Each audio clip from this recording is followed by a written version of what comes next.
प्रधानमन्त्रीसँग प्रत्यक्ष प्रश्नोत्तर कार्यक्रम प्रारम्भ हुने कुराको जानकारी गराउँछु। सर्वप्रथम प्रश्नकर्ता माननीय सदस्य तेजुलाल चौधरीलाई सम्माननीय प्रधानमन्त्रीसँग प्रश्न सोध्न अनुमति दिन्छु। सम्माननीय सभामुख महोदय,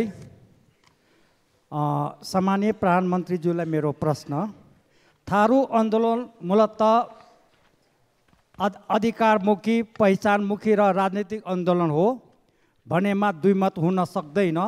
तसर्थ यसै सन्दर्भमा टिकापुर घटना अहिलेसम्म पनि थारूहरू फरार छन्, मुद्दा खेपिरहेको छन्। किन फरार व्यक्तिहरू कहिलेसम्म मुक्ति पाउनुहुन्छ?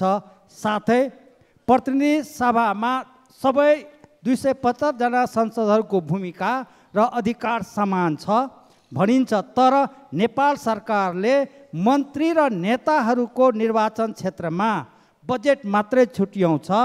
यसले संहिता र गणतन्त्र कमजोर पार्छ कि पार्दैन?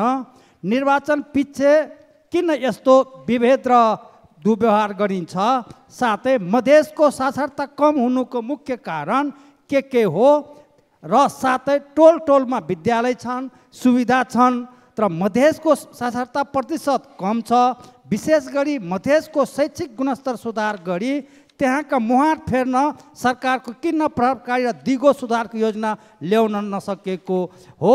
सम्माननीय प्रधानमन्त्रीज्यूसँग जवाब चाहियो। धन्यवाद। अब सम्माननीय प्रधानमन्त्री पुष्पकमल दाहाल प्रचण्डलाई उक्त प्रश्नको जवाब दिन अनुमति दिन्छु। सम्माननीय सभामुख महोदय, प्रश्नकर्ता माननीयलाई म धन्यवाद भन्न चाहन्छु। थारू लगायत आर्थिक र सामाजिक रूपमा पछाडि परेका समुदायको पहिचान स्थापित गर्ने र आर्थिक सामाजिक सशक्तिकरणका निम्ति र त्यसको मार्फत समुदायको अधिकार सुनिश्चित गर्ने विषयमा नेपाल सरकार सधैँ नै गम्भीर रहँदै आएको म जानकारी गराउन चाहन्छु। सोही आधारमा आवधिक योजना, वार्षिक नीति कार्यक्रम तथा बजेट मार्फत सरकारले विभिन्न कार्यक्रम सञ्चालन गरिरहेको विषयमा सम्मानित सदन र मान्य सांसदहरू समक्ष म अवगत गराउन चाहन्छु। टिकापुर घटना एउटा दुःखद घटना हो। घटनाका विषयमा दोषी ठहर भएका व्यक्तिहरूको हकमा कानुन बमोजिम नै हुने कुरा मान्नेहरूलाई अवगत नै छ। जहाँसम्म कैद माफी मिनाको विषय छ, त्यस घटनामा कानुन बमोजिमको प्रक्रिया पुरा गरेका केहीले सो सुविधा पाइ पनि सक्नु भएको छ भने बाँकीले कानुन बमोजिम तोकिएको प्रक्रिया अनुरूप निरूपण हुने नै छ भन्ने विश्वास व्यक्त गर्दछु। दोस्रो, सरकारले आवधिक बजेट तर्जुमा गर्दा प्रचलित ऐन कानुन बजेट तर्जुमा दिग्दर्शन एवं प्रणाली अनुरूप छलफल तथा स्वीकृति गर्ने प्रक्रियामा सबै जनप्रतिनिधिहरूको अहम भूमिका रहने कुरामा दुई मत हुन सक्दैन। सरकारको नीति तथा कार्यक्रम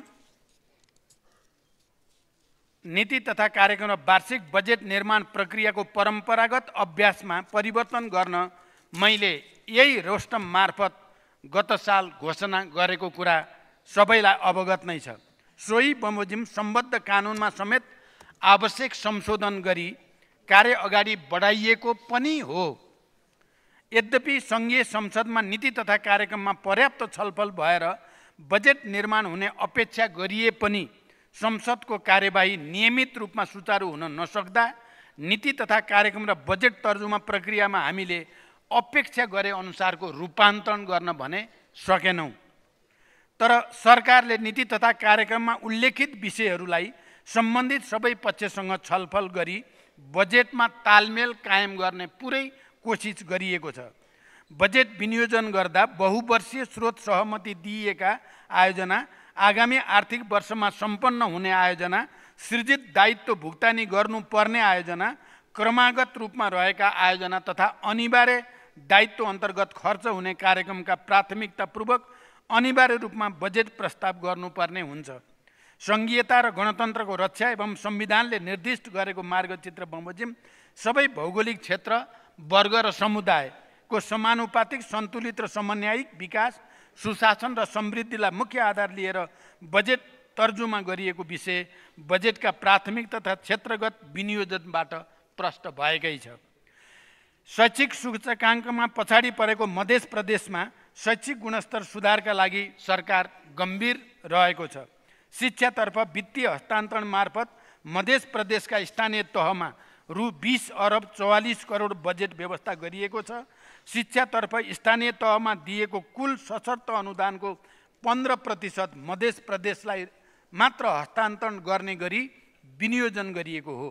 त्यसै गरी स्थानीय साझेदारीमा विद्यालय कक्षा कोठा निर्माणका लागि वित्तीय हस्तान्तरणतर्फको रु 2 अरब 53 करोड मध्ये करिब 40% अर्थात् 1 अरब 2 करोड रकम मधेसका स्थानीय तहहरूका लागि मात्र छुट्याइएको छ। यसका अतिरिक्त आगामी आर्थिक वर्षको बजेटमा साक्षर भइसकेका स्थानीय तहका लागि आजीवन सिकाइ कार्यक्रम अन्तर्गत 2 लाख, साक्षर घोषणा नभएका गाउँपालिकाका लागि 3 लाख र नगरपालिकाका 4 लाखका दरले वित्तीय हस्तान्तरण गर्ने प्रबन्ध गरिएको छ।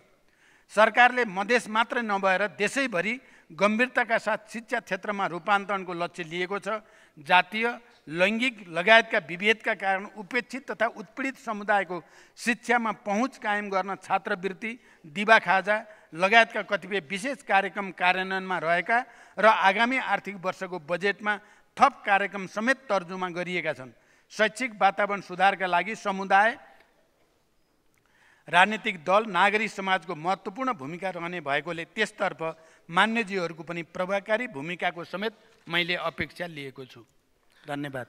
अब प्रश्नकर्ता मान्य सदस्य दामोदर पौडेल बैरागी।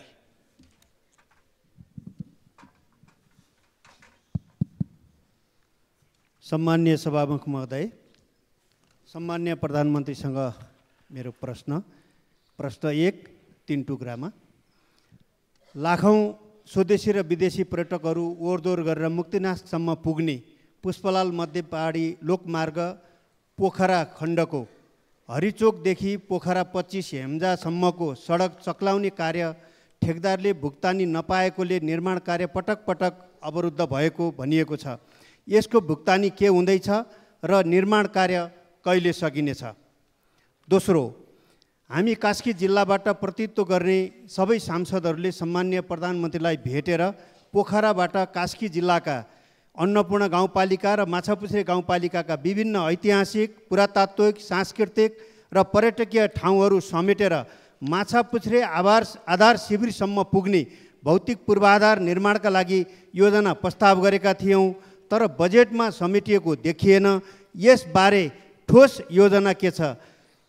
पर्यटकहरूको भनाइअनुसार फेवातालमा माछापुछ्रेको छाया देखिन्छ, तर यसको वास्ता भएको देखिएन भन्ने भनाइ पनि छ। त्यसै गरी तेस्रो, पोखरा अन्तर्राष्ट्रिय विमानस्थलबाट अन्तर्राष्ट्रिय उडानका सन्दर्भमा विभिन्न देशबाट उडान हुन्छ भन्ने समाचार बेला बेला आइरहन्छन्, तर हालसम्म सरकारको ठोस र आधिकारिक धारणा आएको छैन। किन त्रिभुवन अन्तर्राष्ट्रिय विमानस्थलबाट गरिने अन्तर्राष्ट्रिय उडान पोखरा क्षेत्रीय अन्तर्राष्ट्रिय विमानस्थलबाट गर्न सक्छौँ कि सक्दैनौँ? भिआइपी बाहेक सर्वसाधारण ट्राफिक जामका कारण काठमाडौँको अन्तर्राष्ट्रिय विमानस्थलमा 1 देखि 3 घण्टासम्म रोकिएको पनि अवस्था छ।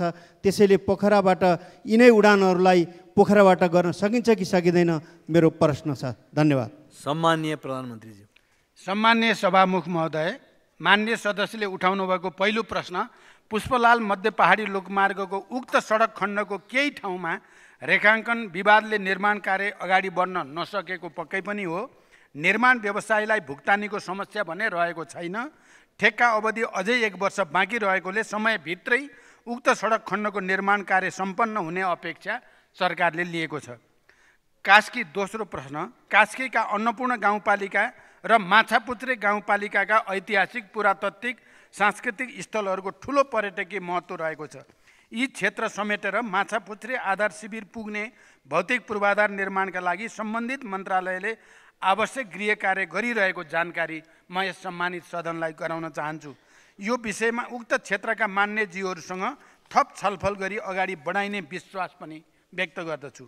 तेस्रो, पोखरा अन्तर्राष्ट्रिय विमानस्थल दिगो सञ्चालनका सम्बन्धमा सरकारवालाहरूसँग छलफल र समन्वय गरी तदारुकताका साथ कार्य भइरहेको छ। अन्य देशका अन्तर्राष्ट्रिय वायु सेवाहरूले पोखरा विमानस्थलबाट सेवा सञ्चालन गर्नको लागि विभिन्न छुट तथा सहुलियतका साथै अन्य विषयमा पनि चासो व्यक्त गरेकाले ती विषयहरूमा छलफल र समन्वय भइरहेको छ। पोखरा अन्तर्राष्ट्रिय विमानस्थल लगायत तीनवटै अन्तर्राष्ट्रिय विमानस्थलहरू दिगो रूपमा सञ्चालन गर्न सार्वजनिक निजी साझेदारीमा सञ्चालन र निर्माण सम्बन्धमा सुझाव पेश गर्न कार्य समिति गठन भएको र समितिले प्रतिवेदन तथा सिफारिस प्राप्त भएपछि अन्तर्राष्ट्रिय विमानस्थलहरू सार्वजनिक निजी साझेदारी वा सञ्चालनको अन्य उपयुक्त विधि तय गरी कार्यान्वयनमा ल्याइनेछ। र आज बिहान मात्रै पनि मैले सम्बन्धित मन्त्रालयसँग पोखरा अन्तर्राष्ट्रिय विमानस्थल र गौतम बुद्ध अन्तर्राष्ट्रिय विमानस्थल सञ्चालनको बारेमा अन्तर्राष्ट्रिय समन्वयका लागि छलफल गरेको छु र केही सकारात्मक र उत्साहवर्धक प्रगति भइरहेको जानकारी गराउन चाहन्छु। धन्यवाद। अब प्रश्नकर्ता माननीय सदस्य दयालबहादुर शाही।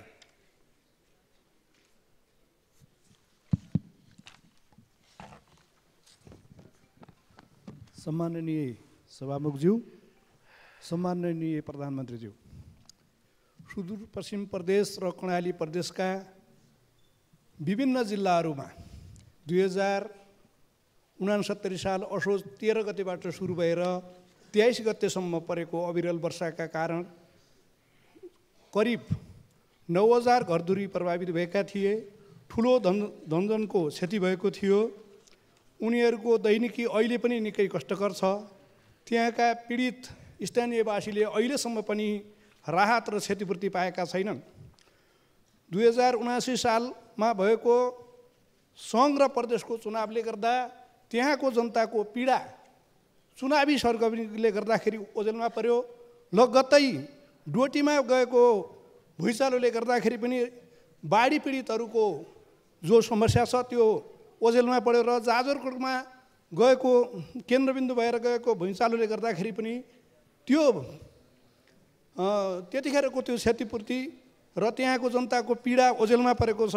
सम्माननीय प्रधानमन्त्रीज्यू, बाजुरा, बजाङ, अछाम, दार्चुला, जुम्ला, हुम्ला, मुगु, कालीकोट, डोल्पा र दैलेख र मैले प्रखण्डमा छुटाएको थिएँ दैलेख र जाजरकोटमा पनि त्यो समस्या त्यत्तिकै छ। सम्माननीय प्रधानमन्त्रीज्यू, यस सम्बन्धी यो गृह मन्त्रालय अन्तर्गतको राष्ट्रिय विपद तथा जोखिम न्यूनीकरण तथा व्यवस्थापन प्राधिकरण एकदमै उदासीन रहेको छ। पीडितहरू अझै पनि आश गरेर बसेका छन्। यस सम्बन्धमा सम्माननीय प्रधानमन्त्रीज्यूको के योजना छ? धन्यवाद। सम्माननीय प्रधानमन्त्री। सम्मान्य सभामुख महोदय, मान्यजीको पहिलो प्रश्न, सुदूरपश्चिम र कर्णाली प्रदेशका जिल्लाहरूमा गएको बाढी पहिरोबाट प्रभावित 3313 परिवारको आवास निर्माणका लागि आवश्यक 88 करोड 82,500 थप निकासा गर्ने प्रक्रिया अगाडि बढाइएको जानकारी गराउन चाहन्छु। यो रकम यथाशीघ्र सम्बन्धित जिल्ला र लाभग्राहीको खातामा पठाउने प्रबन्ध मिलाउन मैले सम्बन्धित निकायलाई निर्देशन दिइ नै सकेको छु। जाजरकोट र बजाङ केन्द्रबिन्दु भएर गएको भूकम्पबाट प्रभावित 85,690 अस्थायी आवासका लाभग्राही पहिचान भई अस्थायी आवास व्यवस्थापनका लागि आवश्यक 4 अरब 28 करोड 45 लाख रुपियाँ मध्ये राष्ट्रिय विपद जोखिम न्यूनीकरण तथा व्यवस्थापन प्राधिकरणबाट 3 अरब 16 करोड रुपियाँ जिल्ला विपद व्यवस्थापन समितिको कोषमा निकासा भइसकेको छ। बाँकी रहेको 1 अरब 12 करोड 45 लाख निकासाका लागि आवश्यक प्रक्रिया अगाडि बढाइएको छ। यसै गरी डोटी केन्द्रबिन्दु भई गएको भूकम्पबाट 15,600 लाभग्राही पहिचान भई अस्थायी आवास व्यवस्थापनका लागि आवश्यक पर्ने रु 78 करोड निकासाका लागि समेत प्रक्रिया अगाडि बढिसकेको छ। धन्यवाद। अब प्रश्नकर्ता मान्य सदस्य दिकपाल कुमार शाही। सम्माननीय सभामुखज्यू, सम्माननीय प्रधानमन्त्रीज्यूलाई मेरो प्रश्न, 2080 जेठ 31 गतेका दिन दैलेख जिल्लाको दुल्लु नगरपालिका 12 दहमा दाहाल, लम्साल र रूपाखेतीका कुल शिरोमणि दासुको शालिग अनावरण कार्यक्रमको आमसभामा भावुक हुँदै सम्बोधन गर्दा पञ्चकोशी क्षेत्र मेरो पूर्वजको वासस्थान हो र यस क्षेत्रको विकास गर्नु मेरो कर्तव्य हो। यसको विकासको लागि म बजेटको व्यवस्था गर्छु भन्नुभएको थियो। यस वर्षको वार्षिक विकास कार्यक्रममा त्यस्तो उल्लेख्य बजेट किन देखिएन? आफैले बोलेको पञ्चकोशी क्षेत्र धार्मिक क्षेत्रको विकासको लागि के गर्दै हुनुहुन्छ र कर्णाली सभ्यताको रूपमा रहेको खस राज्यको सिजनल राजधानी दुल्लुमा रहेको ऐतिहासिक दुल्लु दरबार प्रधानमन्त्रीज्यूकै नेतृत्वमा रहेको नेकपा माओवादी पार्टीले 2059 वैशाख 8 गते बमद्वारा ध्वस्त बनाइएको थियो। सो दरबार निर्माण गर्न सरकारले के गर्दैछ? सम्माननीय प्रधानमन्त्री। सभामुख महोदय, ऐतिहासिक धार्मिक सांस्कृतिक एवं पुरातात्विक महत्त्व बोकेको दैलेखको पञ्चकोशी धार्मिक क्षेत्रको समग्र पर्यटकीय विकासका लागि सरकार गम्भीर रहेको जानकारी गराउँछु। दैलेख पादुका स्थानको अन्वेषण एवं उत्खनन कार्यका लागि पुरातत्व विभागबाट आगामी आर्थिक वर्षका लागि बजेट विनियोजन गरिएको छ। पुरातत्व विभागले अध्ययन अनुसन्धान र संरक्षणका कार्यहरू गर्नुको साथै पञ्चकोशी अन्तर्गत श्री स्थान, पादुका स्थान, नाभि स्थान, तल्लो ढुङ्गेश्वर जस्ता ठाउँहरूमा संरक्षणका कार्यहरू भइरहेका छन्। पर्यटन क्षेत्रको विकासलाई प्राथमिकताका साथ देशैभरिका पर्यटकीय स्थलको संरक्षण, पूर्वाधार विकास तथा प्रवर्धन गर्ने कार्यक्रमलाई विशेष प्राथमिकताको साथ कार्यान्वयनमा ल्याइनेछ। दैलेख स्थित दुल्लु दरबारको संरक्षणका लागि पुरातत्व विभाग मार्फत विगतका वर्षहरूमा समेत विभिन्न कार्य हुँदै आएका छन्। उक्त दरबार निजी स्वामित्वमा भएकोले सम्बद्ध पक्षसँग संवाद गरी दरबार पुनर्निर्माण गर्न स्थानीय तह मार्फत समन्वय पनि भइरहेको छ। धन्यवाद। अब प्रश्नकर्ता माननीय सदस्य जुली कुमारी महतो महासेठ। सम्माननीय सभामुख महोदय, सम्माननीय प्रधानमन्त्रीज्यूसँग जिज्ञासा राख्न चाहन्छु। धौन्साको कौचरी स्थित मिथिला बिहारी मठबाट प्रत्येक वर्ष फाल्गुनमा आयोजना हुने मध्यमा परिक्रमाको डोलालाई यहाँले स्वयं विदाई गर्नुभएको यहाँलाई स्मरणै होला।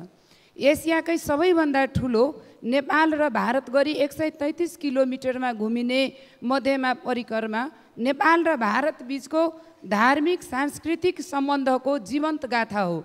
भारतको फुलहड कल्ना लगायत स्थान हुँदै धौन्साको मुखियापट्टि मुसर्निया वार्ड नम्बर 6 स्थिति थलीघाट नदी पार गरेर नेपालको दर्जनौं धार्मिक स्थलहरूको परिक्रमा गरिन्छ। तर दुर्भाग्य जमुनी पुलको थलीघाटमा निर्माणाधीन पुल वर्षौंदेखि अल्पत्र परेको छ। हाल आएर नेपालकै भूभागमा नापी अनुसार तत्काल जनतालाई राहत दिन अस्थायी बेली ब्रिज पुलको निर्माण गर्नका लागि अगाडि बढेको, तर भारत पक्षबाट अवरोध गर्नुपर्ने कारण के होला? नेपालले आफ्नो भूभागमा पनि निर्माण कार्य गर्न पाउने हो वा होइन? नापी परराष्ट्र मन्त्रालय, गृह मन्त्रालय, भौतिक पूर्वाधार मन्त्रालय समेत जानकार भइसक्दा पनि उक्त भूमिको स्पष्ट नापी डिटेल्स ल्याउँदा पनि भारतीय पक्षद्वारा हालसम्म सहजीकरण गर्न नचाहेको र नेपालको भूमिमा आएर अवरोध गर्नुपर्ने कारण के होला? यसरी अवरोध खडा गरिरहँदा सम्बन्धित निकाय मुखदर्शक बन्नुपर्ने कारण के होला? सम्मान्य प्रधानमन्त्रीज्यूसँग चित्तबुझ्दो सकारात्मक जवाबको अपेक्षा गर्दछु। त्यसै गरी जठी जनकपुर ढल्केवर 6 लेन सडक अन्तर्गत नेपाली भूभागमा रहेको शताब्दीय पुरानो पुल आफ्नै स्थानमा अवस्थित रहेको छ र सोही पुरानो पुलको छेउमा 6 लेन सडकको मापदण्ड अनुसार अधुरो पुल निर्माण गर्न चाहँदा भारतीय पक्षबाट अवरोध सिर्जना हुँदै आएको छ। यो सम्बन्धमा सामान्य प्रधानमन्त्रीज्यूलाई जानकारी छ कि छैन? सामान्य प्रधानमन्त्रीज्यूसँग चित्त बुझ्दो निकासा सहितको जवाबको अपेक्षा गरेको छु। त्यस्तै सामान्य प्रधानमन्त्रीज्यूसँग नेपाललाई आकर्षक भ्रमण गन्तव्यको रूपमा विकास गर्दै विदेशी पर्यटकलाई आकर्षित गर्ने सरकारको योजना अनुरूप सरकारको आगामी आर्थिक वर्ष 81-82मा 16 लाख पर्यटक भित्र्याउने योजना लिएको छ। यो लक्ष्य प्राप्तिमा मिथिला संस्कृतिको खुला पुस्तकालयको रूपमा रहेको जनकपुर धाम क्षेत्रको धेरै योगदान रहने कुरा निर्विवादै छ। पूर्व सामान्य प्रधानमन्त्री केपी शर्मा ओलीज्यूको कार्यकालमा मित्र राष्ट्र भारतका सामान्य प्रधानमन्त्री नरेन्द्र मोदीज्यूले जनकपुर धामको भ्रमणको क्रममा जनकपुर धामको विकासको लागि सार्वजनिक घोषणा गर्नुभएको 100 करोड सहयोग दिने बताउनु भएको सन्दर्भमा सो सहयोग लिने र यथोचित कार्यान्वयन गर्ने गरी हालसम्म पनि किन योजना आउन नसकेको होला? त्यस्तै अन्त्यमा अन्तिम मेरो प्रश्न, जनकपुर धामलाई मठ मन्दिर र ताल तलैयाको सहर भनिन्छ, तर यहाँका मठ मन्दिरहरूको अतिक्रमण रोकिएको छैन। ताल तलैयाहरू मासिँदैछन्। जनकपुर धाम क्षेत्रभित्रका गुठी जग्गाहरूको व्यवस्थापन हुन सकेको छैन। देशका धेरै भागहरूमा छुट जग्गाहरू व्यवस्थापन, नदी विकास जग्गा व्यवस्थापन, तैनाथी गुठी जग्गाहरूको व्यवस्थापन, गुठी प्रणालीबाट सञ्चालित ऐतिहासिक मठ मन्दिर जीर्ण अवस्थामा रहेको छ भने कतिपय पुरातत्व महत्त्व बोकेका मठ मन्दिरको इतिहास पनि विलीन हुने अवस्थामा रहेको छ। सो सम्बन्धमा सरकारको योजना स्पष्ट पारिदिनु हुन सम्माननीय प्रधानमन्त्रीज्यूबाट सकारात्मक जवाबको अपेक्षा गरेको छु। धन्यवाद। सम्माननीय प्रधानमन्त्री। सभामुख महोदय, धनुषा जिल्लाको मुखियापट्टी मुसहरनिया गाउँपालिका वडा नम्बर 6 अलीघाट जमुनी नदीको नेपाली भूभागमा पुल निर्माण गर्ने सम्बन्धका सन्दर्भमा मान्यज्यूबाट व्यक्त जिज्ञासाका बारे थलियाघाट पुलको दुईवटा एबुटमेन्ट बनिसकेको भए पनि मोटरेबल पुल निर्माणको सहमतिको लागि पुलको कोअर्डिनेट सहित सुपरस्ट्रक्चर बनाउन भारतीय पक्षसँग कूटनीतिक पहल जारी रहेको जानकारी गराउँछु। यसैगरी जटही भन्सार छेउको पुलको सम्पूर्ण भाग नेपाली भूभागमा रहे पनि पहुँच सडक भारतमा परेका कारण दुईवटा एबुटमेन्ट निर्माण भई पुलको कोअर्डिनेट नक्साङ्कन एबुटमेन्ट सहित सुपरस्ट्रक्चर बनाउन भारतसँग कूटनैतिक पहल गम्भीर रूपले अगाडि बढाइएको छ। जमुनी खोलामा अकरघाट नेपाल र सहारघाट भारत, जटही नेपाल र पिप्रौन भारत तथा थलैघाटमा गरी 3 स्थानमा पुल निर्माण कार्यमा सहजीकरणको प्रयास भइ नै रहेको छ। 2. जनकपुर क्षेत्रको पर्यटकीय विकासका सम्बन्धमा 15वटा धार्मिक स्थललाई समेटेर रामायण तथा बुद्ध सर्किट निर्माण र प्रवर्धन गर्न नेपाल र भारतबीच भएको द्विपक्षीय सहमति कार्यान्वयनका लागि सरकारले गम्भीरताको साथ आफ्नो पहल बढाएको छ। रामायण सर्किट लगायत शिव, बुद्ध, किरात सर्किटहरूको विकास गर्न यस वर्ष बजेट सुनिश्चित गरिएको छ। जनकपुर क्षेत्रको पर्यटकीय विकासका लागि 98 वर्ष पुरानो गोपाल धर्मशाला रहेको स्थानमा नयाँ परियोजना कार्यान्वयन गर्नका लागि विस्तृत परियोजना प्रतिवेदन तयार भई कार्यान्वयनको प्रक्रिया अगाडि बढिसकेको छ। देशका विभिन्न भागमा रहेका गुठी जग्गा लगायत सबै प्रकारका जग्गा सम्बन्धी समस्याहरू सम्बोधन गर्न सरकार संवेदनशील छ। विशेषतः मौजुदा कानुनी प्रावधानबाट समाधान हुन नसकेका गुठी जग्गा सम्बन्धी समस्या समाधान गर्न एवं गुठी सम्बन्धी विद्यमान व्यवस्था, प्रथा, परम्परा र गुठी संस्कृतिको संरक्षण र सम्वर्धनका लागि मौजुदा कानुनमा आवश्यक परिमार्जनको खाकासहित यही असार 15 गतेभित्र नयाँ गुठी सम्बन्धी कानुनको मस्यौदा तयार गर्न कार्यदल गठन भई मस्यौदाको तयारी कार्य अगाडि बढिसकेको जानकारी पनि म गराउन चाहन्छु। मस्यौदा प्राप्त भए पश्चात सम्बद्ध सरकारवालाहरूसँग समेत छलफल गरी विधेयकलाई अन्तिम रूप दिइने र सम्मानित सदनमा पेश गरिने जानकारी गराउँछु। धन्यवाद। अब प्रश्नकर्ता मान्य सदस्य ठाकुर प्रसाद गैरे।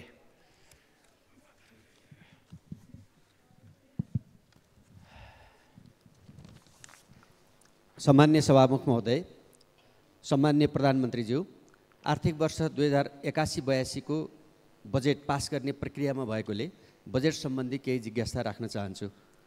सम्मान्य प्रधानमन्त्रीज्यू, यहाँले संविधानको मर्म र भावना अनुरूप सङ्घीयताको प्रभावकारी कार्यान्वयनका लागि सङ्घीय सरकारले कुनै पनि योजनामा रु 3 लाख भन्दा कम बजेट विनियोजन नगर्ने घोषणा गर्नुभएको थियो। 3 करोड भन्दा कम बजेटका योजना विनियोजन नगर्ने घोषणा गर्नुभएको थियो। तर बजेटमा शहरी विकास मन्त्रालय लगायत विभिन्न मन्त्रालयहरूले हजारौँ योजनाहरू 5 लाख, 2 लाख र 1 लाखका र केही योजनाहरू 1000 का समेत विनियोजन गरेको पाइन्छ। सम्मान्य प्रधानमन्त्रीज्यू, यसरी बजेट विनियोजन गर्दा तपाईँले गर्नुभएको घोषणाको उपहास भएन र? यस्तो काम गर्ने मन्त्रीज्यूहरूलाई पुरस्कृत गर्नुहुन्छ वा के? सम्मान्य प्रधानमन्त्रीज्यू, अब तपाईँ प्रस्तुत गर्नुभएको तपाईँ प्रस्तुत बजेटको समर्थन गर्नुहुन्छ कि विरोध अथवा सच्याउन निर्देशन दिनुहुन्छ जान्न चाहन्छु।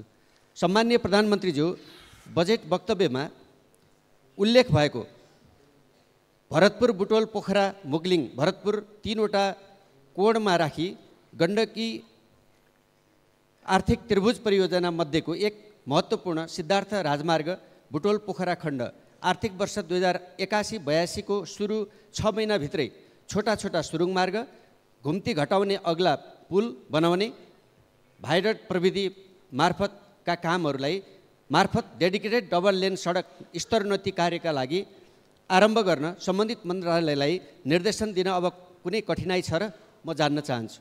सम्माननीय प्रधानमन्त्रीज्यू, आफ्नो जिल्ला र निर्वाचन क्षेत्रमा आम जनताले चाहे बमोजिमको विकास योजना र बजेट लैजान मन्त्री नै बन्नुपर्ने हो र?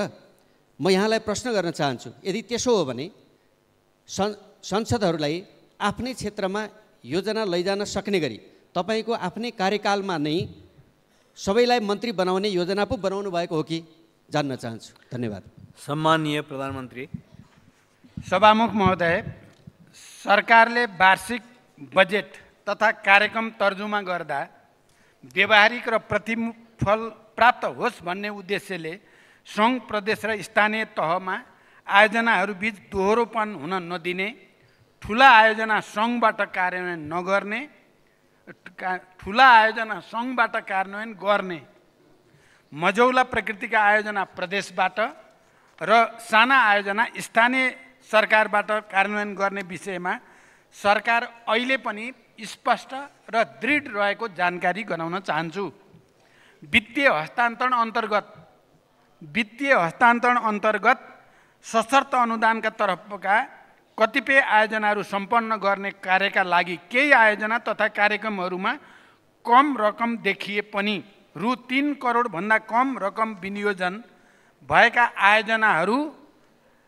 आयोजनाहरूलाई प्रदेश तथा स्थानीय तहबाटै कार्यान्वयन गर्ने गरी अगाडि बढाइने ब्यौरा समेत म जानकारी गराउन चाहन्छु। 2. एकीकृत विकासको अवधारणा अनुरूप निजी क्षेत्र समेतको सहकार्यमा भरतपुर, बुटोल, पोखरा, मुगलिन, भरतपुरलाई 3वटा कोणमा राखी गण्डकी आर्थिक त्रिभुजको नमुना परियोजना बजेट मार्फत प्रस्तुत गरिएको छ। यो नेपालको आर्थिक तथा सामाजिक विकासमा एउटा माइलस्टोन हुने विश्वास हामीले लिएका छौँ। यस त्रिभुज अन्तर्गतको सिद्धार्थ राजमार्गको स्तरोन्नति गर्ने कार्य सरकारको प्राथमिकतामा रहेको कुरा पनि म स्पष्ट गर्न चाहन्छु। यो परियोजनाबाट यातायात पूर्वाधारको विकास मात्र नभई उद्योग, ऊर्जा, कृषि तथा पर्यटन क्षेत्रको विकाससँगै रोजगारीका अवसर सृजना हुने लक्ष्य हामीले लिएका छौँ। परियोजनाको कार्यान्वयन कार्ययोजना तयार भइरहेको र आगामी आर्थिक वर्षको सुरुबाटै कार्यान्वयन गर्ने गरी निर्देशन समेत दिइसकिएको जानकारी गराउन चाहन्छु। तेस्रो, बजेट तर्जुमा गर्दा प्रचलित ऐन कानुन बजेट तर्जुमा दिग्दर्शन एवं स्वीकृत प्रणाली अनुरूप अर्थ मन्त्रालय र विषयगत मन्त्रालयहरूबाट हुने गर्दछ। जनताका माग सम्बोधन गर्न विकास आयोजना तथा कार्यक्रमलाई प्राथमिकताका आधारमा विनियोजन गरी कार्यान्वयन गरिने विश्वास दिलाउन चाहन्छु। बजेट तथा योजना लैजान मन्त्री नै बन्नुपर्ने होइन, सकेसम्म समानुपातिक ढङ्गले बजेट विनियोजन गरिएको छ। आगामी दिनमा यसमा अझै परिमार्जन गर्न जोड दिइनेछ।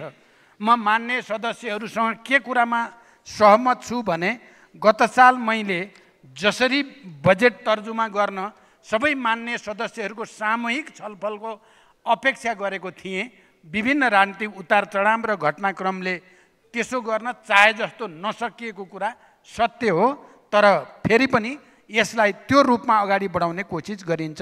धन्यवाद। प्रश्नकर्ता माननीय सदस्य टेक बहादुर गुरुङ।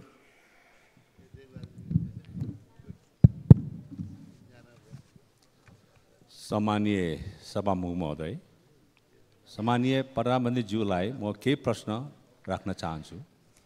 पर्यटकीय तथा जलस्रोतले सम्पन्न हिमाली जिल्ला मनाङ, जहाँ लमजुङ जिल्लाको बेसी शहरदेखि मनाङको चामेसम्म जोड्ने 65 किलोमिटर सडकको ट्र्याक खोल्ने कार्य सम्पन्न गर्न नेपाली सेनालाई 15 वर्ष लाग्यो। उक्त बेसी सहर चामे मोटर बाटो ट्र्याक खोल्ने कार्य सम्पन्न भएपछि मिति 2069 साल मङ्सिर 7 गतेदेखि सार्वजनिक यातायात पनि सञ्चालनमा आयो र उक्त मोटर बाटो सडक विभागलाई जिम्मा लगाइयो। सडक विभागलाई जिम्मा लिएको 12 वर्ष पुरा भइसक्दा पनि हालसम्म जम्मा 8 किलोमिटर सडक मात्रै कालोपत्र भएको छ र बाँकी 57 किलोमिटर सडक हालसम्म कालोपत्र त कुरै छोडौँ ग्रामीणसम्म हुन सकेको छैन। राजधानीबाट सबभन्दा नजिक दूरीमा पर्ने पर्यटकीय हिमाली जिल्ला मनाङ हो। धेरै सङ्ख्यामा आन्तरिक तथा बाहिरी पर्यटकहरू भित्री जिल्लाहरूमध्ये मनाङ अग्रस्थानमा पर्दछ। मनाङ जनताहरू आन्तरिक तथा बाहिरी पर्यटकले कहिलेसम्म जोखिम पूर्ण यात्रा ब्याउनु पर्ने हो। मनाङवासीले पक्की पिच सडकमा यात्रा गर्न अब कति वर्ष कुर्नुपर्ने हो? आगामी योजना के छ? ठिक कति वर्षभित्र बेसी सहर चामे सडक ग्राभल भई कालोपत्रे पिचको कार्य सम्पन्न हुनेछ भने सम्माननीय प्रधानज्यूबाट जवाब पाऊँ।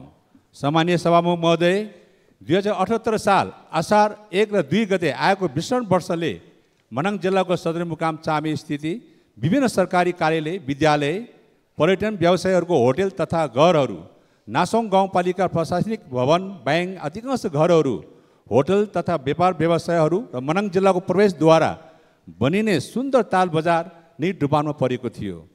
साथै जिल्लाभरिको सडक, झुलुङ्गे पुल, बाहिरी पहिरोले छेदविच्छेद गरी अरबौँको क्षति पुर्याएको थियो। तत्कालीन समयमा स्वयं सम्माननीय प्रधानमन्त्रीज्यू, पूर्व मन्त्री देवप्रसाद गुरुङज्यू, तत्कालीन ऊर्जा मन्त्री पम्प भुषालज्यू र म लगायत कर्मचारीहरूको टिमले स्थलगत अवलोकन गरी तत्कालीन सरकारले समेत मनाङ जिल्लालाई क्षतिग्रस्त जिल्ला घोषणा गरेको थियो। तर हालसम्म पनि कार्यान्वयनमा ढिलाइ भएको कारणले मनाङ जिल्लाका जनताले शास्ति खेपिरहेका छन् र मनाङ जनताले कहिलेसम्म शास्ति खेप्नु पर्ने हो? जबकि पर्यटन र जलस्रोतले सम्पन्न हिमाल जिल्ला मनाङबाट राज्यले मनकै आय आर्जन गरिरहेको छ। तर मलाई लाग्छ देशको राजधानीबाट नजिक दूरी भए पनि भौगोलिक हिसाबले अति दुर्गम हिमाल पारी जिल्ला मनाङलाई राज्यले हेपेकै हो। यस विषयमा सम्माननीय प्रधानज्यूको धारणा के छ? जवाब पाऊँ। धन्यवाद। जय नेपाल। सम्माननीय प्रधानमन्त्री। सभामुख महोदय, मान्यज्यूले उल्लेख गर्नुभएको बेसी सहर चामे सडकको खुदीसम्म जम्मा 8 किलोमिटर सडक कालोपत्र भए पनि अगाडि अन्नपूर्ण संरक्षण क्षेत्र परेकोले तुरुन्तै कालोपत्रे गर्न बोलपत्र आह्वान गर्न नसकिएको हो। यसमा हाल वातावरणीय प्रभाव मूल्याङ्कन सम्पन्न गर्न अन्नपूर्ण संरक्षण क्षेत्र आयोजनाबाट सहमति प्राप्त भइसकेको छ र वन तथा वातावरण मन्त्रालयबाट अन्तिम सहमति प्राप्त भएपछि EIA सम्पन्न गरिने र कालोपत्रेको काम अगाडि बढाइने विश्वास व्यक्त गर्न चाहन्छु। दोस्रो, विक्रम सम्वत 2078 सालको बाढी पहिरोको कारणले मनाङ जिल्लाका 63 जना लाभग्राहीका लागि अस्थायी आवास र निजी आवास निर्माणका लागि रु 1,83,90,000 निकासा गरिसकिएको छ। साथै तटबन्धको काम ऊर्जा, जलस्रोत तथा सिँचाइ मन्त्रालय अन्तर्गतको वार्षिक विकास कार्यक्रम मार्फत कार्यान्वयन हुने जानकारी मान्यज्यूलाई गराउन चाहन्छु। धन्यवाद। अब प्रश्नकर्ता मान्य सदस्य तारा लामा तामाङ।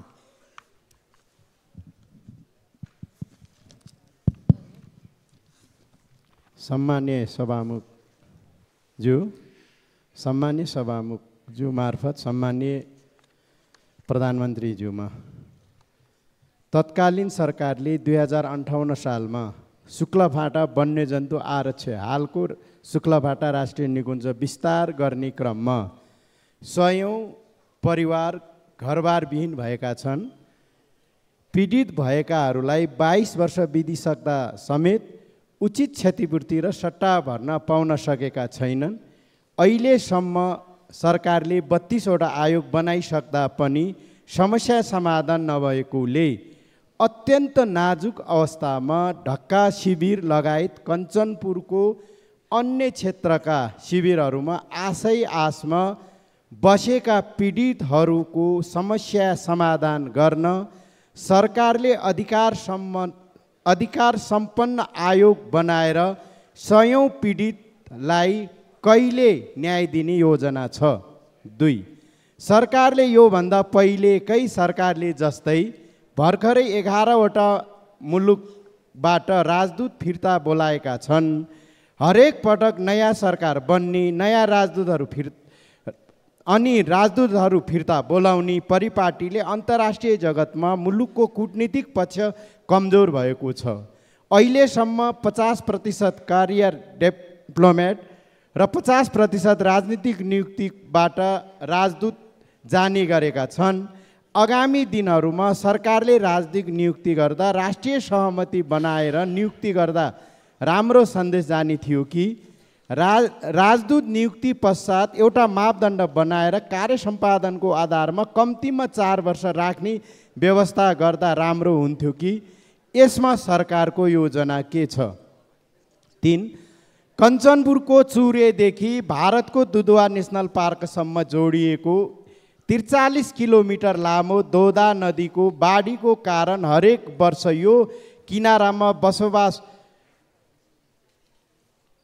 गरेको हजारौं बिघा खेतीयोग्य जमिन र दर्जनौं गाउँ डुबान कटान भई करोडौं धनजनको क्षति हुने र बस्ती विस्थापित हुनु परेको छ।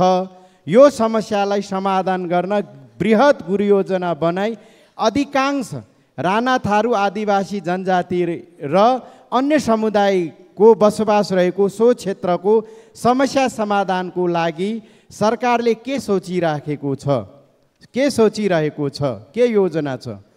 त्यसै गरी कञ्चनपुरको दक्षिणी क्षेत्रमा रहेको हुलाकी सडकको बेलौरी क्षेत्र पचुई क्षेत्रमा निर्माणको क्रममा भारतीय सुरक्षाकर्मीले सीमा विवाद देखाई निर्माण कार्यमा समय समयमा अवरोध गरेकोले नेपाली भूभागमा बनिराखेको सो सडक निर्माण अगाडि बढाउन र सीमा विवादलाई कूटनीतिक पहल गर्ने समाधान गर्ने योजना कहिलेसम्म छ? धन्यवाद। सम्माननीय प्रधानमन्त्री। सभामुख महोदय, मान्य सदस्यहरूले यहाँ प्रश्न राख्दा र नम्बर राख्दा चाहिँ एउटा प्रश्न भनेर राखिएको हुँदो रहेछ।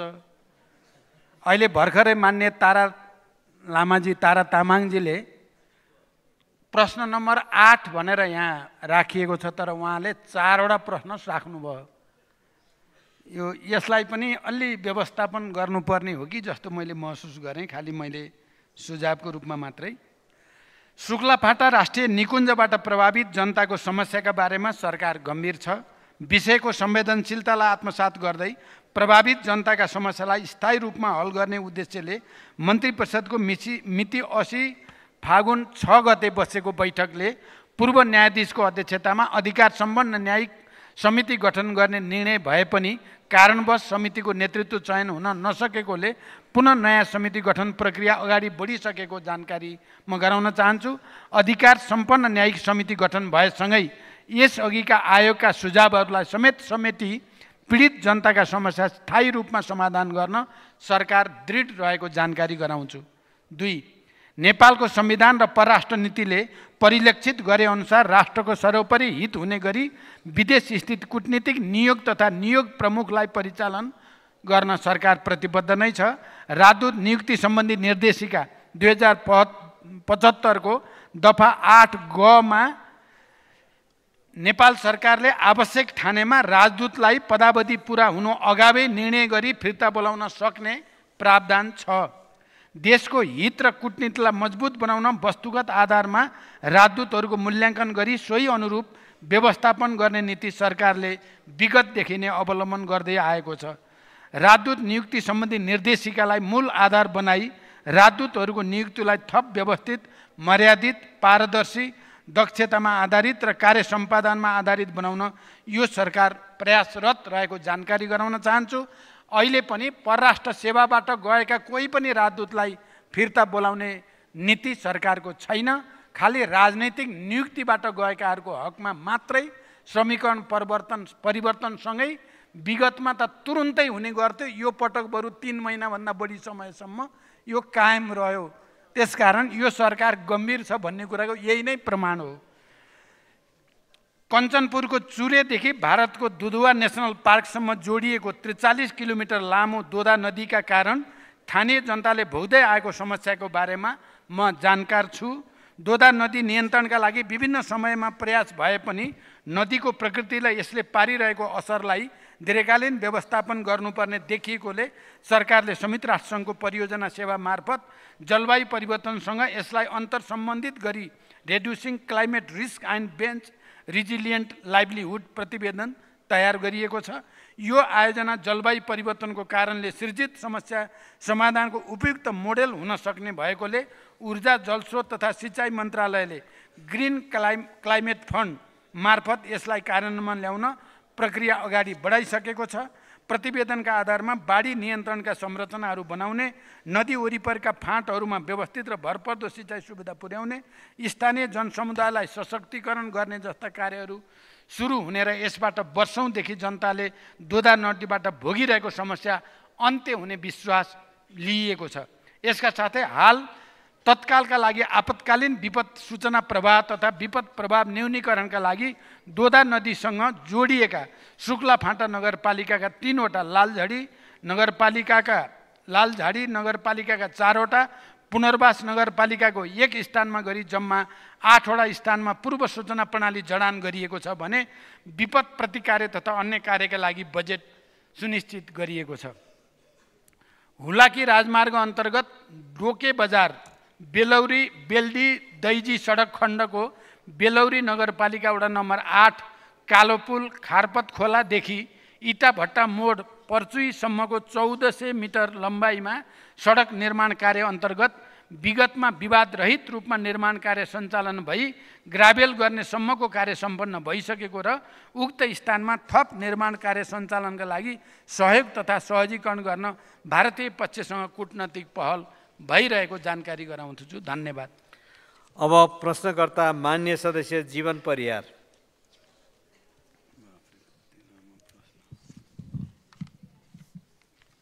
सम्माननीय सभामुख महोदय मार्फत सम्माननीय प्रधानमन्त्रीज्यू समक्ष मेरो प्रश्न यस प्रकार रहेको छ। कास्की, रूपन्देही, चितवन, काठमाडौँ उपत्यका लगायत देशैभरका लाखौँ सहकारी बचतकर्ताको अरबौँ रकम सहकारीका सञ्चालक, व्यवस्थापक, सहकारीबाट कर्जा लिई समयमा साँबा र ब्याज नबुझाएका ऋणी, गैरकानुनी रूपमा सहकारीको रकम लगेका निजी कम्पनी लगायत सरकारवाला अन्य व्यक्ति जसले उक्त रकमको हिनामिना, दुरुपयोग, अपचलन र ठगी गरेका छन्, ती व्यक्तिबाट ठगिएको रकम असुल उपर गरी ती लाखौँ पीडित सहकारीका बचतकर्ताले कहिलेसम्म रकम फिर्ता पाउँछन्? सरकारले उक्त कार्य कहाँसम्म पुर्याएको छ? साथै ती ठगी कार्यमा संलग्न संस्था, कम्पनी र व्यक्तिहरूलाई कानुनी कारबाही गर्न तपाईँको प्रतिबद्धता के हो? सम्माननीय प्रधानमन्त्रीज्यूको स्पष्ट जवाब चाहन्छु। अर्को प्रश्न, सम्माननीय प्रधानमन्त्रीज्यू, सदियौँदेखि जात व्यवस्थाका कारण मानिस बीच कलङ्कको रूपमा रहेको जातीय भेदभाव र छुवाछुत आजको 21औं शताब्दीसम्म पनि विद्यमान छ। के यो देशका लाखौँ दलित समुदायले अपमान, अपहेलना, तिरस्कार र मानव मर्यादाबाट कहिलेसम्म विमुख हुनुपर्ने हो? के यही हो मानव अधिकार? विश्व सामु हामीले कहिलेसम्म शिर निहुर्याउनु पर्ने हो? के पटक पटक राज्य सञ्चालनको ड्राइभिङ सिटमा बस्ने तपाईँहरूले माफी माग्नु पर्दैन? के यी लाखौँ अपमानित जनताको पीडाप्रति संवेदना पैदा हुँदैन? हाम्रो देशबाट 104 वर्ष राणा शासनको अन्त्य भएको 74 वर्ष भयो। 30 वर्ष पञ्चायती व्यवस्था अन्त्य भएको 35 वर्ष भयो। यो देशबाट झन्डै 240 वर्ष राजतन्त्र अन्त्य भएको 16 वर्ष भयो। पुनस्थापित प्रतिनिधि सभा अर्थात् जनताको सार्वभौम संसदबाट 2063 जेठ 21 गते जातीय भेदभाव र छुवाछुत मुक्त राष्ट्र घोषणा भएको 18 वर्ष भयो। संविधान सभाबाट संविधान जारी भएको 9 वर्ष भयो। संविधानको मौलिक हक अन्तर्गत धारा 24 मा जातीय भेदभाव विरुद्धको हक र धारा 40 मा दलितको हकको व्यवस्था गरिएको छ। प्रधानमन्त्रीज्यू, संविधानको धारा 24 र धारा 40 को कार्यान्वयन आजसम्म किन कार्यान्वयन हुन सकेन? धारा 40 मा भएको व्यवस्था सम्बन्धी ऐन कहिलेसम्म बन्छ? साथै यो देशबाट जातीय भेदभाव र छुवाछुत जस्तो कुप्रथा, कुसंस्कार र कुरीति हटाउन तपाईको योजना के छ? अब यो समस्या हटाउन कस्तो रणनीति तय गर्नुहुन्छ? कार्यक्रम के ल्याउने तयारी गर्नुभएको छ? के यो समस्या दलित समुदायको मात्र समस्या हो वा यो देशको समस्या हो, अर्थात् आम नेपालीको समस्या हो। सम्माननीय प्रधानमन्त्रीज्यूको स्पष्ट जवाब चाहन्छु। धन्यवाद। जय नेपाल। सम्माननीय प्रधानमन्त्री। सम्मान्य सभामुख महोदय, मान्यजीले निकै लामो व्याख्या सहित प्रश्न गर्नुभएको छ, धन्यवाद। सहकारी क्षेत्रमा व्याप्त समस्याबारे सरकार जानकार पनि छ र सरकार गम्भीर पनि छ। यी समस्याहरू सम्बोधन गर्नका लागि गत वर्ष राष्ट्रिय योजना आयोगका सदस्यको संयोजकत्वमा उच्चस्तरीय सुझाव कार्यदल गठन गरी प्राप्त हुन आएको सुझाव एवं सहकारी पीडितहरूसँग भएका सहमति कार्यान्वयन गर्न विभिन्न प्रयासहरू अगाडि बढिरहेका छन्। हालसम्म 20वटा सहकारीहरूलाई समस्याग्रस्त घोषणा गरी समस्याग्रस्त सहकारी व्यवस्थापन समिति मार्फत बचत फिर्ताको प्रक्रिया अगाडि बढाइएको छ। समस्याग्रस्त घोषणा भएका सबै सहकारी संस्थाका बचतकर्ताहरूबाट 59,587 माग दाबी निवेदनका आधारमा रु 36 अरब 28 करोड 96,81,780 को दायित्व यकिन भएको छ। यसमध्ये हालसम्म रु 77 करोड 24,46,458 बचत रकम पीडितलाई फिर्ता भुक्तानी गरिसकिएको छ। यसबीचमा 3वटा समस्याग्रस्त सहकारीको सम्पत्ति व्यवस्थापन तथा दायित्व भुक्तानी गरी बचत भुक्तानी कार्य सम्पन्न भएको छ। यसैगरी नेपाल राष्ट्र ब्याङ्क समेतको संलग्नतामा सहकारी ब्याङ्क लगायत ठुला कारोबार गर्ने 9वटा सहकारी सङ्घ संस्थाको सदन अनुगमन कार्य सम्पन्न भई वित्तीय स्वास्थ्य मजबुत पारी सुशासन र प्रभावकारी सञ्चालनको लागि निर्देशन दिइसकिएको छ। छुट्टै नियामक निकाय स्थापना गर्ने र सहकारी बचत तथा कर्जा सुरक्षण कोष स्थापना गर्ने प्रयोजनका लागि छुट्टै कानुनी व्यवस्था गर्ने प्रक्रिया अगाडि बढाइएको छ र यसका लागि बजेट समेत सुनिश्चित गरिएको छ। प्रदेश तथा स्थानीय सरकारहरूसँग सहकारी समस्या समाधानका लागि विषयगत समिति गठन गरिएको छ। यसैगरी ठुलो कारोबार गर्ने सहकारीहरूलाई नियमन र सुपरिवेक्षण गर्न प्राधिकरण गठनका लागि कानुन मस्यौदा भइरहेको छ। सहकारी नीतिको परिमार्जित मस्यौदा तयार भएको छ भने सहकारी ऐनमा समेत संशोधनको तयारी भइरहेको अवगत गराउन चाहन्छु। सरकारले लिएका यस्ता पहलहरूबाट सरकार यसमा गम्भीर छ र सरकारले यस क्षेत्रमा अल्पकालीन र दीर्घकालीन सुधार हुने विश्वास व्यक्त गर्न चाहन्छु। साथै सरकारका यी कार्यमा मान्यज्यूहरूको रचनात्मक सहयोगको पनि म अपेक्षा गर्दछु। दोस्रो, मान्यज्यूले निकै महत्त्वपूर्ण विषय उठान गर्नुभएको छ। नेपाली समाजमा सदियौँदेखि जातीय विभेद भोग्दै आएका दलित समुदायको संविधान प्रदत्त अधिकार प्राप्ति सुनिश्चितताको विषय निकै गम्भीर छ। यस विषयमा सम्मानित संसद, सरकार, राजनीतिक दल, नागरिक समाज सबै नै संवेदनशील हुन जरुरी छ। दलित समुदायमाथि हुँदै आएको उत्पीडनको क्षतिपूर्तिको माग बिल्कुल जायज छ।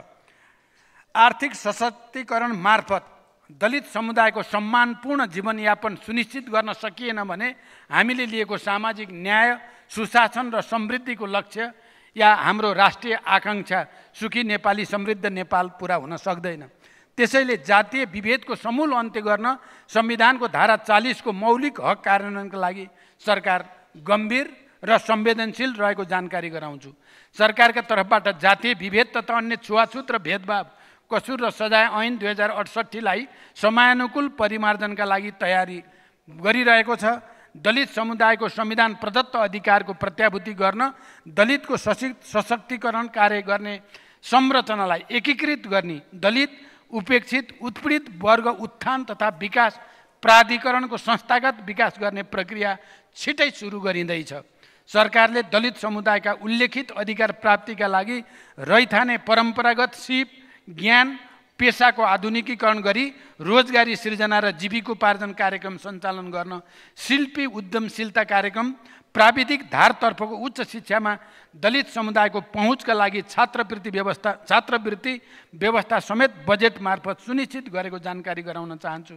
यसै गरी जातीय विभेद तथा अन्य छुवाछुत र भेदभाव कसुर र सजाय ऐन व्यवस्थापिका संसदबाट पारित भएको दिन जेठ 10 गतेदेखि छुवाछुत मुक्त राष्ट्र घोषणा गरेको दिन जेठ 21 गतेसम्म 11 दिने जातीय छुवाछुत विरुद्ध राष्ट्रिय अभियान सञ्चालन गरिने विषयमा छलफल भइरहेको जानकारी पनि म गराउन चाहन्छु। धन्यवाद। अब प्रश्नकर्ता मान्य सदस्य जावेदा खातुन जागा। सम्माननीय सभामुख महोदय, म सम्माननीय प्रधानमन्त्रीज्यूसँग मेरो प्रश्न यस प्रकारको रहेको छ।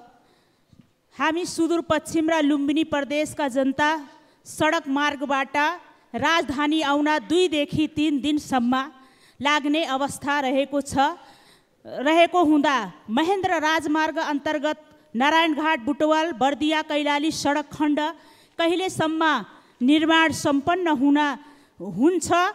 यसमा म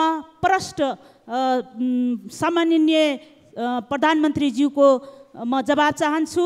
र हाम्रो देशको तराई मधेसमा केही जिल्लाहरूमा केही वर्ष अगाडिदेखि धार्मिक द्वन्द्व र जातीय द्वन्द्वको सुरुवात देखा परेको छ। धार्मिक सद्भाव कायम राख्न र द्वन्द्व हुन नदिन प्रधानमन्त्रीज्यूको योजना तथा कार्यक्रम के रहेको छ? र तेस्रोमा रहेको छ ऋणमा निर्माण गरिएको पोखरा अन्तर्राष्ट्रिय विमानस्थल र गौतम बुद्ध अन्तर्राष्ट्रिय विमानस्थल भइरहवा आजसम्म पनि नियमित उडान किन हुन सकिराखेको अवस्था छैन?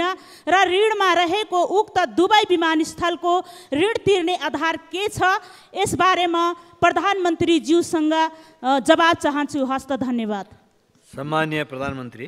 सभामुख महोदय, नारायणगढ बुटोल सडक खण्ड 4 लेनमा स्तरोन्नति गर्ने ठेक्का कार्यान्वयनको चरणमा रहेको छ। आर्थिक वर्ष 81-82 सो सडक खण्ड स्तरोन्नति गर्ने कार्य सम्पन्न हुनेछ। बुटोल गोरुसुङ्गे सडक खण्ड 4 लेनमा स्तरोन्नति गर्न केही हप्तामै ठेक्का सम्झौता हुँदैछ। धानखोला लमही सडक खण्ड 40 kilometre millennium challenge account MCA नेपालको तर्फबाट स्तरोन्नति गर्न जुलाई 24 को अन्त्यतिर ठेक्का आह्वान हुँदैछ। महेन्द्र राजमार्गकै बाँके बर्दिया कैलाली र कञ्चनपुरसम्मको सडक खण्ड स्तरोन्नति गर्नको लागि सडक विभागबाट डिटेल इन्जिनियरिङ डिजाइन तयार गर्न परामर्शदाता नियुक्ति गर्न पूर्व तयारी सुरु भइसकेको छ र डिजाइन तयार भएपछि उक्त सडक खण्डको स्तरोन्नति गर्ने योजना रहेको जानकारी गराउन चाहन्छु। बहुजातीय, बहुभाषिक, बहुधार्मिक, बहुसांस्कृतिक र भौगोलिक विविधतायुक्त विशेषतालाई आत्मसात गरी विविधता बीचको एकता, सामाजिक सांस्कृतिक ऐक्यबद्धता, सहिष्णुता र सद्भावलाई संरक्षण एवं प्रवर्धन गर्ने दिशामा नेपाल सरकार अघि बढिरहेको कुरा मान्यज्यूहरूलाई विदितै छ। नेपाल सरकारले गृह मन्त्रालय र मातहत स्थानीय प्रशासन मार्फत धार्मिक तथा सामाजिक सद्भाव बढाउन केन्द्रीय स्तर तथा प्रादेशिक स्तरमा समेत छलफलका कार्यक्रमहरू गरिरहेको साथै धार्मिक गतिविधिका नाममा साम्प्रदायिकता फैलाउन खोज्ने व्यक्ति तथा समूहहरूलाई प्रचलित कानुन बमोजिम कानुनी कारबाहीका कार्यलाई निरन्तरता दिँदै आएको छ। नेपालको संविधान विपरीत धार्मिक तथा सामाजिक सद्भाव बिगार्ने र साम्प्रदायिकता फैलाउने गतिविधि नियन्त्रणका लागि जस्तोसुकै उपाय अपनाउन नेपाल सरकार प्रतिबद्ध रहेको कुरा सम्मानित सदनलाई जानकारी गराउँदछु। राष्ट्रिय गौरवको आयोजनाको रूपमा सम्पन्न पोखरा र गौतम बुद्ध अन्तर्राष्ट्रिय विमानस्थललाई पूर्ण क्षमतामा सञ्चालनमा ल्याई समृद्धिको स्रोत र आधारको रूपमा उपयोग गर्न सकिने कुरामा म विश्वस्त छु। धन्यवाद। अब प्रश्नकर्ता माननीय सदस्य डाक्टर तोसीमा कार्की। सम्माननीय सभामुख महोदय, नेपाल सरकारले नै बनाएको आयोजना वर्गीकरणको आधार तथा मापदण्ड 2080 को दफा 6 मा एकल अधिकारको विषयमा नेपाल सरकारद्वारा स्वीकृत अन्य मापदण्डले सङ्घ वा प्रदेशबाट कार्यान्वयन गर्नुपर्ने गरी तोके बाहेकका पूर्वाधार योजनाको हकमा सङ्घबाट 3 करोड रुपैयाँ र प्रदेशबाट 1 करोड रुपैयाँ भन्दा कम लागतका नयाँ आयोजना कार्यान्वयन गरिने छैन भनेर लेखिएको छ। यही कुरा सम्माननीय प्रधानमन्त्रीज्यूले विभिन्न गोष्ठीहरू साथै यही संसदको रोस्ट्रमबाट पनि पटक पटक भन्नुभएको छ। आगामी बजेटमा सङ्घले 3 करोड भन्दा साना योजनाहरू हेर्दैन, यसलाई हामी सङ्घबाट होइन कि प्रदेश र स्थानीय सरकार मार्फत गर्नेछौँ भनेर। तर 2081-82 को बजेटमा हेर्दा साना साना भवन निर्माण, नाली निर्माण, पार्क निर्माण, सडक निर्माण लगायत विभिन्न ठुला योजनाहरूमा समेत 1 लाख 5 लाख जस्ता रकमहरू न्यून रकम छुट्याई पर्याप्त अध्ययन बिना नै सङ्घ अन्तर्गत राखिएको छ। जस्तै मनमोहन स्मृति प्रतिष्ठान ज्येष्ठ नागरिक उपचार सेवा सञ्चालन भनेर 1 लाख, ललितपुरमा घर जग्गाको मुआब्जा दिने कार्य भनेर 3 लाख, 3 लाखले कसरी हामीले मुआब्जा दिने घर जग्गाको। टिकाथली खरिबोटदेखि हनुमन्ते खोलासम्मको सडक स्तरोन्नति, ढुङ्गेन गणेशमान पार्क सडक, गुठी चौर देवीस्थान सडक, मोती राजकुलो महालक्ष्मी 5 मातेश्वर सडक, सातो बाटो खुमलटा सडकबाट वैकल्पिक ऊर्जाको बाटो हुँदै रेडियो नेपालको टावर उत्तरतर्फ जाने सडक, यो 5 वटा सडकलाई एकमुष्ट रूपले 5 लाख। बागमती खोला पुल युएन पुलसँगै 5 लाख, नखु खोला पुलको लागि 5 लाख, महालक्ष्मी लुबु खोला जोड्ने पुलको लागि 5 लाख, खहरे खोला पुल गोदावरी सातो बाटो हरिसिद्धि 5 लाख। यी योजनाहरूमा बजेट थप्ने योजना छ कि कसरी यसलाई कार्यान्वयन गर्ने योजना छ? यी त केवल उदाहरण मात्र हुन्। सम्माननीय सभामुख महोदय, म प्रश्न सोध्न चाहन्छु, बजेट बनाउँदा मन्त्री परिषदमा मन्त्रीज्यूसँग छलफल गरियो कि गरिएन? सरकार आफैले बनाएको मापदण्ड मिच्ने गरी बजेट कसरी ल्याइयो? यस्ता कनिका छरे जस्ता बजेटका योजना कार्यक्रमहरू सङ्घबाट अब हामीले कसरी कार्यान्वयन गर्ने? आम नागरिकहरूलाई डेलिभरी कसरी दिने? 1 लाख, 3 लाख, 5 लाखले पुल बनाउँछु, बाटो बनाउँछु, नाला बनाउँछु, भवन बनाउँछु भनेर कसरी विश्वास दिलाउने आम नागरिकहरूलाई यो सरकारप्रति? अघिल्लो जवाफ अलि स्पष्ट भएन। सम्माननीय प्रधानमन्त्रीज्यू, देशकै कार्यकारी प्रमुख सम्माननीय व्यक्तित्व, राष्ट्रकै अभिभावक प्रधानमन्त्रीज्यूबाट चित्त बुझ्दो र स्पष्ट जवाफको अपेक्षा गर्दछु। धन्यवाद। सम्माननीय प्रधानमन्त्री। सभामुख महोदय, मान्यज्यूबाट निकै गम्भीरताका साथ यो प्रश्न अगाडि बढाइएको छ। सारत यो प्रश्नको जवाफ मैले यस अगाडिको प्रश्नमा पनि दिइ त सकेको छु। फेरि पनि मान्यजीले अझै स्पष्ट पार्न भनेको हुनाले म के भन्न चाहन्छु भने, स्वीकृत मापदण्ड बमोजिम आयोजनाको वर्गीकरण गर्न र सोही बमोजिम ठुला तथा रणनीतिक महत्त्वका आयोजनाहरू सङ्घीय स्तर तहबाट र मझौला प्रकृतिका आयोजना प्रदेश तहबाट र साना आयोजना स्थानीय तहबाट कार्यान्वयन गर्न सरकार अहिले पनि दृढ छ। साथै रु 3 करोडभन्दा कम रकम विनियोजन भएका आयोजनाहरू सम्भव भएसम्म प्रदेश र स्थानीय तहबाटै कार्यान्वयनमा लाने विश्वास पनि म पुनः दोहोऱ्याउन चाहन्छु। बजेट तर्जुमा प्रणालीमा विद्यमान कमी कमजोरीमा निरन्तर सुधारका लागि पनि सरकार कटिबद्ध छ। मैले अघि नै भने, चाहे जस्तो अझै हुन सकेन। यसको निम्ति हामी सबैले पनि प्रयास गर्नुपर्ने हुन्छ। मान्य मन्त्रीजीहरूले पनि योजना निर्माण गर्दा, कार्यक्रम बनाउँदा सरकारले बनाएको प्रधानमन्त्रीकै निर्देशनलाई पनि जति गम्भीरतापूर्वक लिनुपर्ने हो र साना आयोजना नराख्ने सङ्घमा भन्दै पनि राखिएको छ। भोलि तपाईँहरू पनि मन्त्री हुनुहुन्छ, अरू पनि प्रधानमन्त्री हुनुहोला।